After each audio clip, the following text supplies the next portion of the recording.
Mighty Mac. It was summertime on the island of Sodor, and lots of holidaymakers were coming to the island. They liked to see the beautiful forests and the high mountains. It was a busy time for all the engines.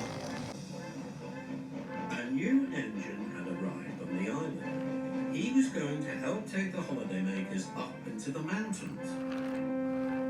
Thomas had arrived at the transfer yards. He was very excited to meet the new engine.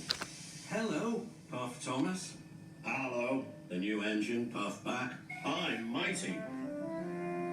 "And I'm Mac. And together we're Mighty Mac," they whistled happily. Thomas had never seen such an unusual engine before. Then the Thin Controller, Mr. Percival, arrived. "Mighty Mac, you are to take some holidaymakers to the mountain campsite," said Mr. Percival. Mighty Mac could see the holidaymakers. They were waiting on the platform. But there were lots of tracks between Mighty Mac and the holidaymakers. Mighty Mac didn't know how to get to the platform.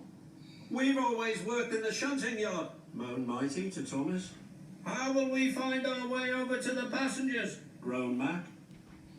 "It's simple," whistled Thomas. "Look at where you want to go, then follow the track that will take you there." Mighty set off nervously. But as they puffed along the track, Mac thought his way was quicker. "This way," he said. "No, Mac," puffed Mighty, "it's this way." Soon they were puffing left and right, backwards and forwards. They were very confused. They even had a ride on the turntable. Then at last,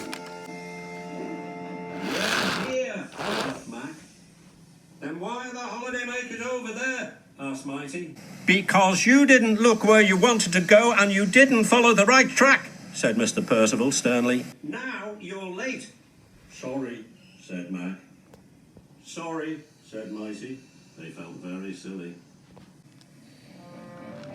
Finally, the passengers were on board. Mighty Mac puffed through the countryside on the way to the campsite. "We have to get there before dark," chuffed Mighty, "so we'll have to work extra hard." Then in the mountains there was a fork in the track. Mighty wanted to go left. "This way," he puffed. "No, go the other way," shouted Mac. But Mighty was already pulling him past the fork. Mac was cross. The next time they came to a fork in the track, Mac wanted to go the other way again. "This way," he puffed, and he pulled Mighty back to the junction, and then pushed them back up the other line. Now Mighty was cross. And whenever they came across a junction, Mighty would push one way, then Mac would pull the other. The holidaymakers were having a very bumpy ride. They spilled their tea and their buns went flying. But Mighty Mac pressed on. Then there was trouble. They had arrived at a dead end. The holidaymakers had a look around.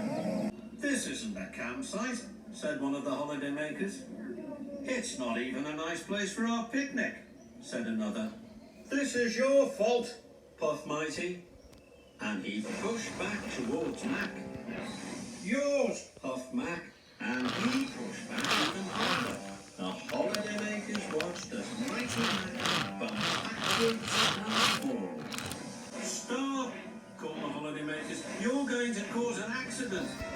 But it was too late. Mighty pushed Mac as hard as he could, and the carriage crashed into the rocks. First one rock fell, then another rock. Soon, lots of rocks came tumbling down. The track was blocked, and they were all stuck. "We'll never get to the campsite now," moaned the holidaymakers. And it was all Mighty Mac's fault. They felt terrible. It was getting late. The holidaymakers were working hard. They were trying to get the coach back onto the rails. Then, with a mighty heave, the holidaymakers lifted the carriage back onto the track. Mighty Mac was watching the holidaymakers. "When the holidaymakers worked together," hooted Mighty, "they lifted the heavy carriage onto the track," tooted Mac. Then they had an idea. "If we both work together," puffed Mighty, "we'll be strong enough to push those rocks out of the way," puffed Mac.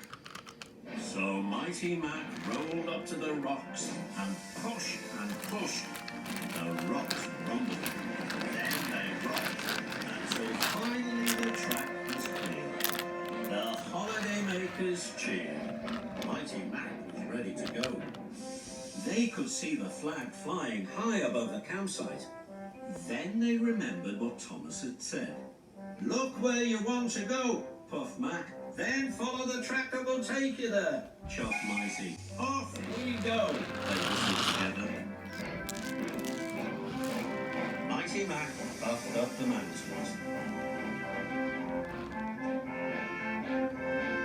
And soon they arrived at the campsite. The holidaymakers were very happy, and Mighty Mac was very proud. "You know, Mac," wheezed Mighty, "when we pull together and work together, we can be a very useful engine," whistled Mac. And they set off happily back down the